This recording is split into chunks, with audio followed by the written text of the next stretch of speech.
This video is brought to you by Surfshark VPN. Stick around to learn more about how Surfshark lets you browse the web freely and securely. Plus, get 4 additional months for free when you sign up over at skillup.com/skillup. Click below for that link or stick around to the end of the video to learn more.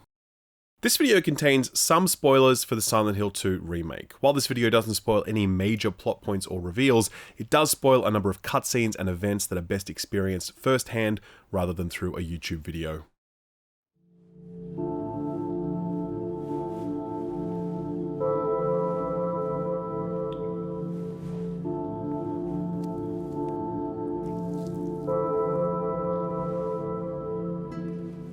Bloober Team's Silent Hill 2 is a phenomenal achievement for the studio, a doting love letter to the franchise, a gift to all of those who have or have not yet played Silent Hill 2, but above all, a testament to the enduring genius of the original game and the talent of the people that made it. It would be tempting to suggest that the Silent Hill 2 remake is only as good as it is because of the source material, but that would be an unfair suggestion because it would have been really easy to fuck this up, like extremely easy. One wrong spin on a character, one wrong interpretation of a story beat, one piece of unnecessary exposition where the mystery earlier sufficed.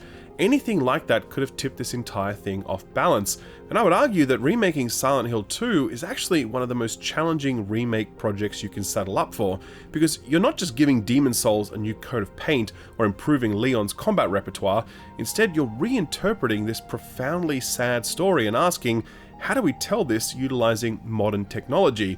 And how does the telling of that story have to change because of that technology? At a basic level, advances in facial animation technology, a reworked script, and new voice performances can smooth out some of Silent Hill 2's more goofy and uneven moments, like when James is trying to get Laura out of the hospital to somewhere safe, but she has other plans. Wait, there's something I gotta get. Later, okay? But it's really important. What is it? A letter from Mary. Huh? I wanna go get it, is that okay? Yes. This whole thing is kind of overplayed with James being a little too enthusiastic in his delivery. It's much more subtle and believable here. What is it? A letter. From Mary. What? I hid it. In there.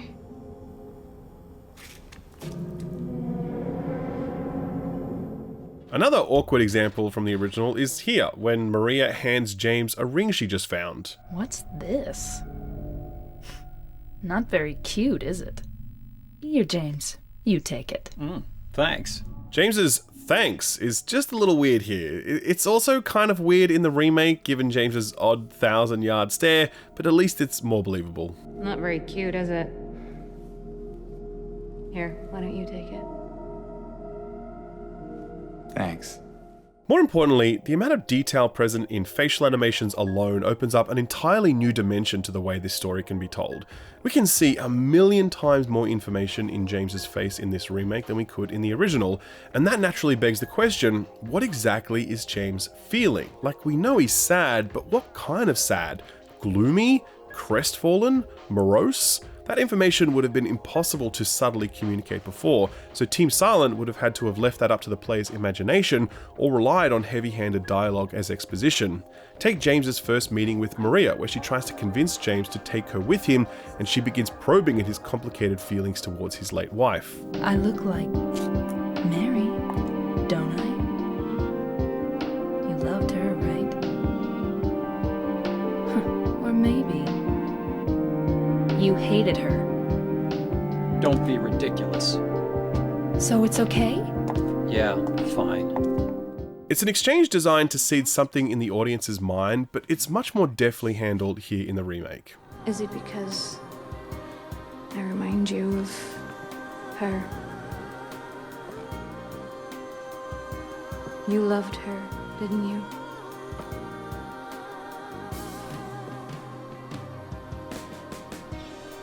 Didn't you?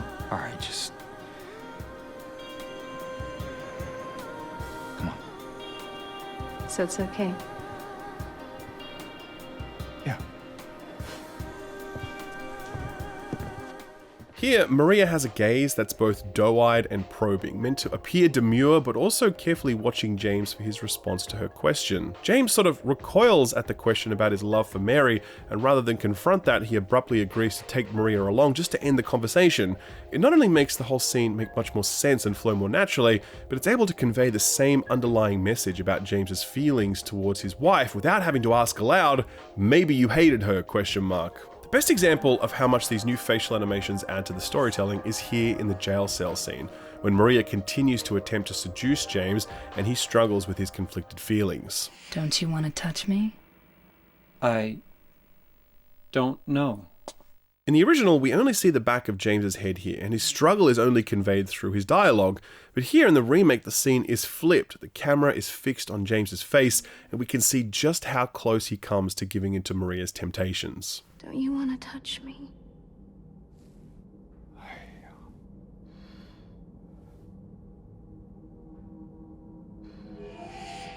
I don't know. When The Last of Us Part 1 Remaster was announced, we collectively groaned because we thought to ourselves, does this game released in 2013 on the PS3 and then touched up again on the PS4, does that really need a remaster? The answer was no, but having played it, the new motion-capped facial animations added a new layer of authenticity and emotion to that story. You could see things in the characters' faces that you couldn't see before, and in a story like that, those tiny details really matter. Here in the Silent Hill 2 remake, that technology uplift is even more profound, not only revealing things that were earlier obscured by the limits of technology, but also adding entirely new details that are perfectly in keeping with what the source material was always hoping to convey. That is the core underlying brilliance of Bloober Team's work here, their ability to fuse their own perspective on the original game with modern game-making technologies and techniques to arrive at a remake that feels interpretive yet faithful, modern and yet still classic. But is something lost with this awkwardness removed and this extra detail filling in the gaps where our imagination would have otherwise had to do so? Possibly. Since the remake was released, I've heard it said that the game has lost its dreamlike quality. For example, that James feeling more real and believable undermines one of the core premises on which the game is based. It's commentary that extends to the visuals, world design, and boss encounters too. Fidelity and believability are antithetical to the dream state, and since every part of Silent Hill 2 Remake looks and feels more real, it's naturally going to drift away from that more ephemeral state and back towards the moorings of reality. The one exception to this, I think, is Eddie's character design. Eddie somehow looks even less real in the remake than he does in the original. There you could tell that Team Silent were trying to capture the essence of a fat teenager as authentically as they could, but here Bloober Team's Eddie looks more like Tweedledee than he does a real person. There's something otherworldly about Eddie's appearance, and that feels very deliberate in a remake that's gone to extraordinary lengths to make all of the other characters seem so human. On that note, it's really interesting to consider Maria's change of attire. It seems a silly thing to fixate on, but it's generated no small amount of discourse with the suggestion that her more covering outfit is an example of prudish censorship designed to desexualize Maria. I don't think that's the case. I think this new outfit is still sexually suggestive in its own way. The short skirt, the leather, the choker around her neck, it's still clearly an outfit that is significantly more sexualized than the grandma clothes Mary wears. It's giving strong Lady of the Night energy, but it's also holding something back that can then be given in other ways. Maria dresses in this sexualized way, but her real sex appeal doesn't come from her midriff. It comes from her eyes and her smile and her tone of voice and the cock of her head, things that were much harder to convey meaning through when the technology was more limited. By changing her appearance ever so slightly, I think it allows us to focus on these more subtle forms of sexual suggestiveness and flirtation. I don't think it's a huge change. In fact, I think the original outfit would have worked fine. I'm just saying that I don't think it was prudish censorship. I think there was something more behind it, a desire to reach the same outcome of Maria as an object of temptation and desire, but communicated through ways that just weren't possible when the original game was released.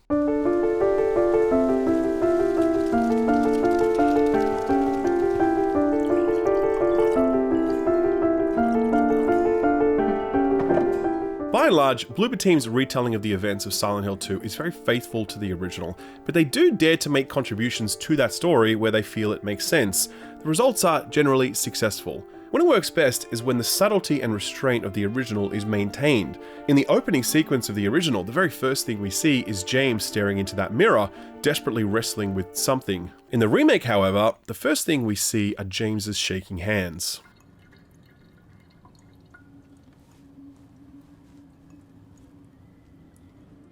It's a subtle but very important addition that doesn't make sense if you haven't played the game yet, but if you have, then you know how pregnant with meaning this little addition is. In the original game, you encounter Eddie in a bowling alley where he's scoffing down pizza. In the remake, Bloober sets this same scene in a movie theater where Eddie is eating a tub of ice cream with his bare hands. Not only is this way weirder, but it's also accompanied by you being able to see his breath as though he were breathing inside a cold room, ominous foreshadowing of a scene later in the game. It's probably just Laura messing around. The little girl? Laura, is that her name? That's what she said. The most significant story addition, other than the new endings, is this scene in the strip club, Heaven's Night. In the original game, this is little more than a thoroughfare, but here it houses a pivotal scene with Maria, where she jokes about pole dancing for James and emotionally manipulates him to stay with her a little while longer. This place, this whole thing, it's like a nightmare. I just wanted to get away from it, even for a second. I'm sorry. No, it's fine. Sorry, I didn't mean to. I guess this place is getting to me, too. It's a scene that deepens our connection to Maria as a character without upsetting the delicate balance that is her mysterious persona. In fact, it buttresses it by weaving even more temptation into her. In the original game, there's a brief moment where the player can click on a collection of booze, which spits out a few dialogue lines revealing that James drinks heavily to numb the pain of Mary's loss. Here in the remake, Maria offers James a drink, adding to the list of temptations she readily offers. It's all he can do to resist the temptation of that drink, hinting that James's relationship with alcohol might be deeper and more painful than originally let on. We should probably get going. Fine.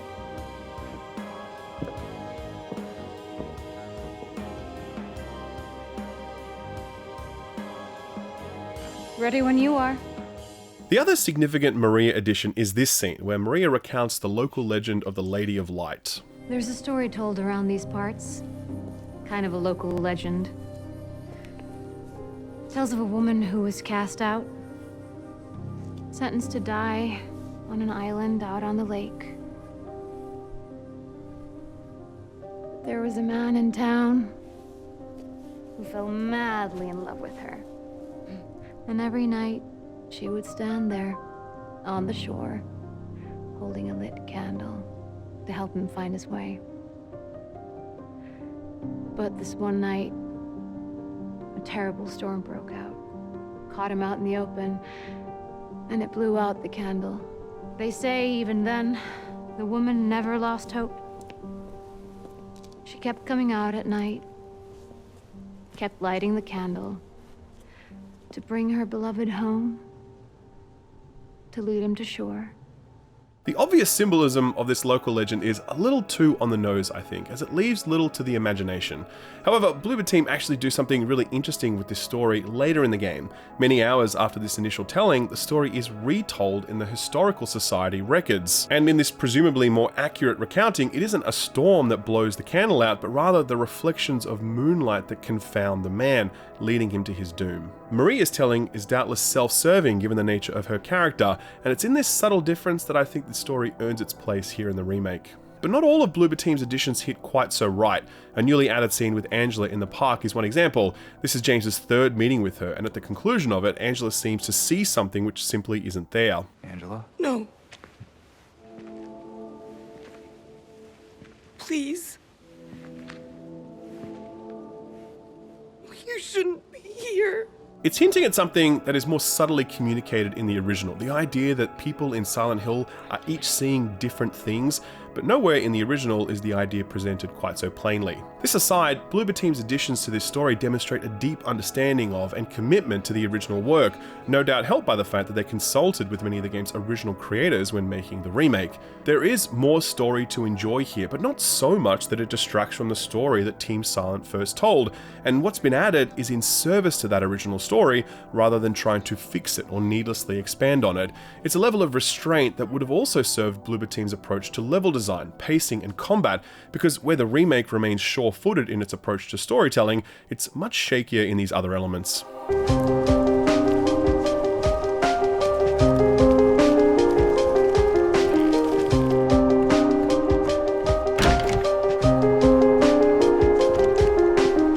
Silent Hill 2 Remake is a much bigger game than the original. You could clock the original in around about 8 hours. Here in the remake, your average playthrough is around 15 hours, with some people saying that that's stretching as far as 20 hours for them.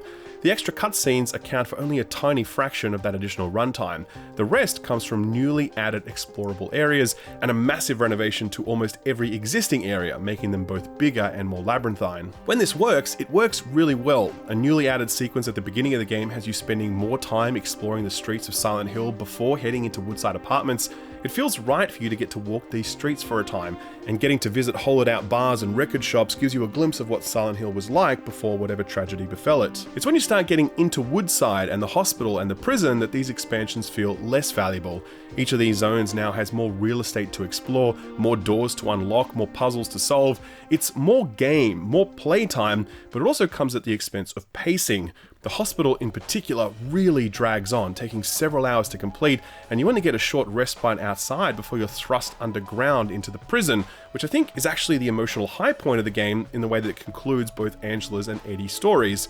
By the time I got to the hotel and saw multiple floors of locked doors and puzzles, I was like, okay, no, this is not right. I had already opened up enough doors and solved enough puzzles, and I was emotionally wrung out after leaving the prison. I was ready to ride that emotional momentum to the finish line, but that momentum was arrested by yet another exploration and puzzle solving experience that felt largely indistinguishable from everything that had come before it. In the original, you didn't have time to become exhausted or to reflect on pacing because it all happened so quickly, but for a game that is twice as long, you do feel these things and you start to ask, is this additional length adding anything? It's similar to the jump from The Last of Us Part 1 to its sequel. The original game was a tight 15 hours, not an inch of fat on it right the way through. By comparison, The Last of Us Part 2 clocks in at nearly 25 hours, with a significant portion of that feeling meandering and bloated. In a way, I don't begrudge Bloober Team this additional runtime because it almost feels necessary in the current climate. Konami is charging a full $70 for this thing, and like it or not, people assess runtime when they're weighing up a purchase decision. You can compare it to different remakes or different games with different runtimes. The bottom line, many consumers will bristle at the thought of a $70 game that only runs them 8 hours. I don't think this is the only reason Bloober Team expanded the game this much. In fact, I genuinely do believe they were doing it because they wanted to offer the player a more robust journey, but I'm sure present market conditions were also a factor. Regardless, there is more game here, more floors, more doors, and more puzzles, but unlike the new facial details or story sequences, these runtime additions rarely add anything meaningful, and taken in aggregate, they result in a game that feels poorly paced compared to the original.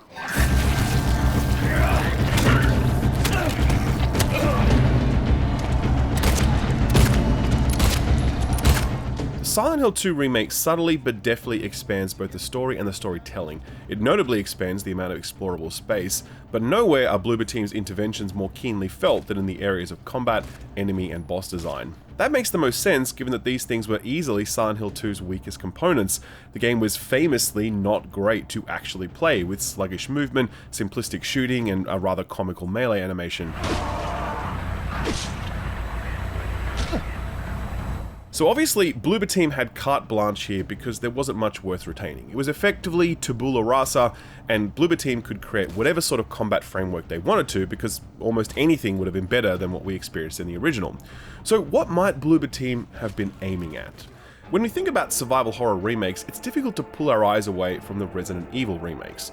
Resident Evil 2 Remake really nailed a modernized rendition of that third-person perspective originally introduced in Resident Evil 4 back in 2005, with slow movement that still felt responsive, plus that slow time for the reticle to come in and that reticle sway making each shot a risk. Resident Evil 2 Remake couldn't have done it any better.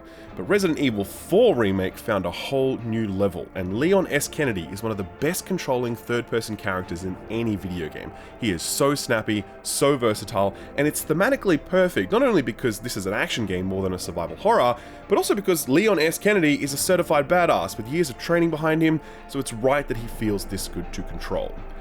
It's pretty clear that Bloober Team's overall approach to combat has been heavily influenced by those Resident Evil remakes, but I think there's a little too much Resident Evil 4 in here, and not enough Resident Evil 2. James Sunderland is not a cop or a trained military operative. James Sunderland is just some guy. He probably rides a desk and clocks out at 4:30. He's probably an alcoholic and likely a hollowed out shut-in after having to care for his late wife while she slowly died of an incurable disease. Point is, your man is not the picture of peak performance, and yet you wouldn't know it if you watched James unfurl himself on the battlefield. He He is ferocious, he is relentless, he is untiring, he is sprightly of step, fly like a butterfly, swing like a batsman.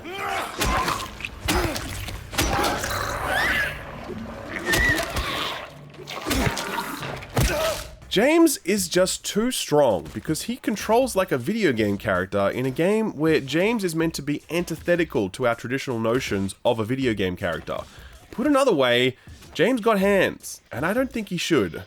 The biggest thing that gives James his power is a dodge button, which sure, it makes sense, but there's no limit to how often you can use it, and you can use that to animation cancel James's melee attacks.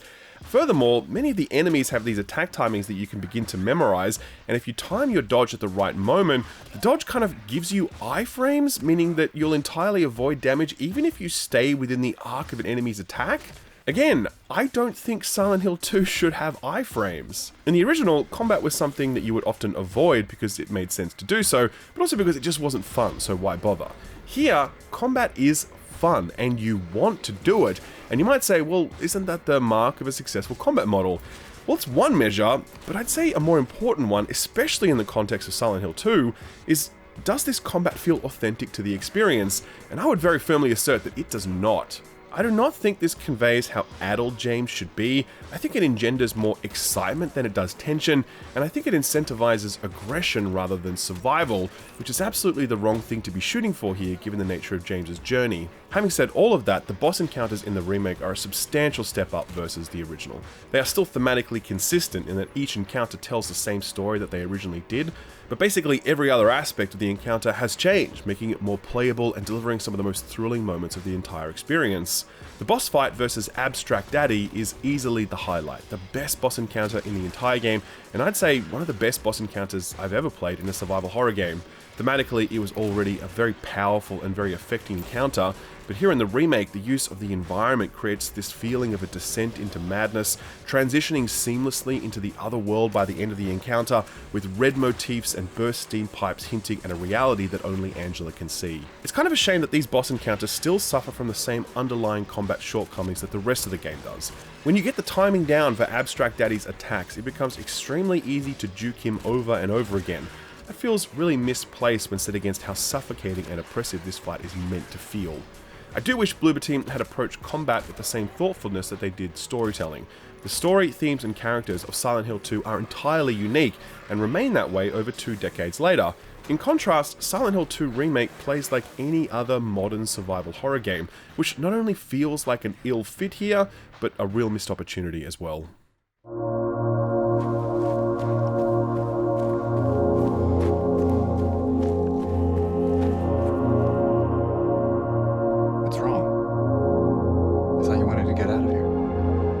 Rolling credits on the remake, the most striking thing about it is not the new cutting-edge visuals or the expanded locations or the flashy new combat or even the impressive story additions. The most impressive thing about the Silent Hill 2 remake is that its original elements, characters, narrative, themes, setting, enemy design, and soundtrack, all of these things ring out as loudly in 2024 as they did back in 2001. Part of that is to do with the fact that the original work was so breakthrough and timeless and excellent. When you do really good work, it tends to stand the test of time.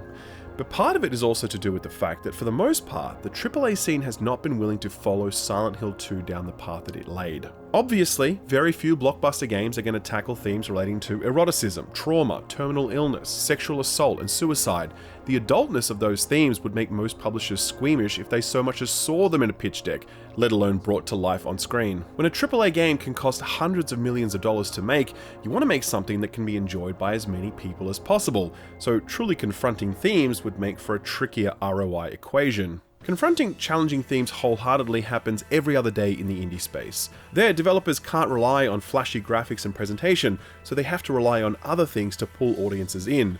They can also afford to be more focused with who they're targeting and take more risks in service of that. Something made for everyone can often appeal to no one, and indie games rarely try to appeal to everyone. That AAA games are so reticent to do the same thing feels like a real missed opportunity, because that aversion to more confronting themes is quite antithetical to the thinking underpinning, say, prestige television.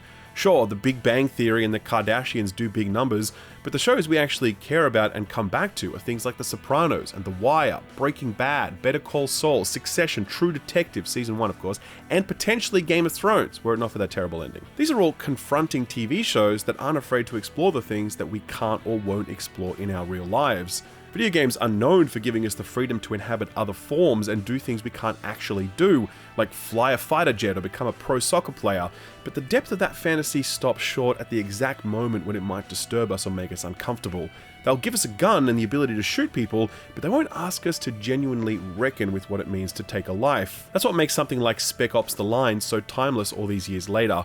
It was a war game that actually had you confront the reality of war. And how many games since then have done the same thing? It continues to be rather puzzling that game makers and publishers keep pulling their punches, because when they fully commit to something, audiences respond. It's why Disco Elysium had the impact that it did. It's why Red Dead 1 and 2 had the impact that they did. Hell, the lore of FromSoft games isn't exactly holding up a mirror to society, but it's so dark and intricate that it captivates us. Compare that to Spider-Man 2, which felt so hollow because of its unwillingness to confront its darker themes, or Starfield with its sanitized and inoffensive vision of the future, where apparently this is the ultimate hive of scum and villainy in that universe. This Aurora stuff, it's blowing my mind! Even Cyberpunk suffers from this, I think. The game was so preoccupied with presenting the different facets of its world that outside of a handful of examples, it never had time to showcase the actual horror of a world run by megacorps.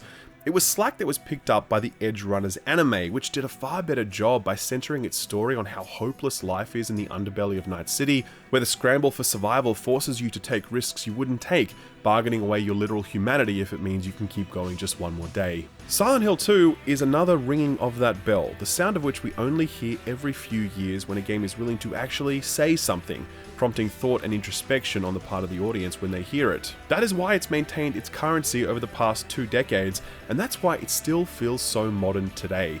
More than 20 years later, Silent Hill 2 is still lapping the competition. It remains untarnished and undiminished, but it was also inaccessible to modern audiences who don't know how to emulate games or who simply can't put up with the game's more outdated elements. You could have argued that for many people, the best way to experience Silent Hill 2 in the modern era would have been through YouTube essays. But that's no longer the case thanks to Bloober Team's Remake. Now, you, me, or anyone can experience Silent Hill 2 for the first time again. Bloober's Remake tells a new, deeper, more powerful story than what the first game was able to do when it was held back by technical limitations that no longer exist. Not all of the interventions Bloober Team makes are the right ones, particularly as relating to game size, pacing, and combat, but these missteps are nitpicks when set against the scale of what this remake achieves. Silent Hill 2 Remake is that essential sort of remake that not only makes playable something that was either inaccessible or too outdated to many, but it utilizes new technology to carefully tease out new layers of meaning to this story. We see things here that we simply couldn't see before, and our relationship to these characters and this story is deeper for that new clarity and perspective. To have shone this new light in the wrong places, or to have shone it too brightly, would have ruined what Silent Hill 2 was. What an impossible needle for Bloober Team to have thread, but they've done it, and Silent Hill 2 can now be claimed by an entirely new generation of people hungry for the sort of thematic and artistic depth that video games are often unwilling or unable to provide.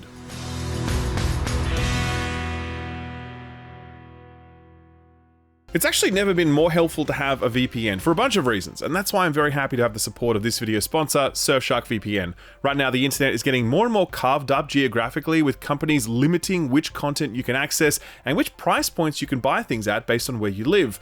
Australia's a good example of this. There's a bunch of streaming content we can't access on various streaming platforms because reasons, but I don't have to worry about any of those limitations thanks to Surfshark. With just a few clicks, I can set my location to somewhere else in the world, and I immediately get access to geolocked streaming content or discounts on purchases made in other currencies. There's also the security angle too, since Surfshark VPN encrypts your data, making it safer to browse the internet. Surfshark even offer a complete security package, including stuff like antivirus and an anti-malware tool, real-time reports if a company that has some of your personal data gets hacked, and even a masked email generator that lets you create dummy emails when you want to sign up to something without handing over your actual email address. Best of all of this is incredibly cheap. I really recommend clicking the link below to see just how inexpensive inexpensive it is to properly protect yourself online. For real, if this gives you access to just one regional pricing discount, that'll probably go a long way towards this paying for itself. It's insane value given the freedom, discounts, and peace of mind, and if you sign up at surfshark.com/skillup, you can get an additional 4 months for free. That's surfshark.com/skillup for an additional 4 months free. You'll find that link below in the description and the pinned comment. Thanks Surfshark for sponsoring the video, and thank you for watching it.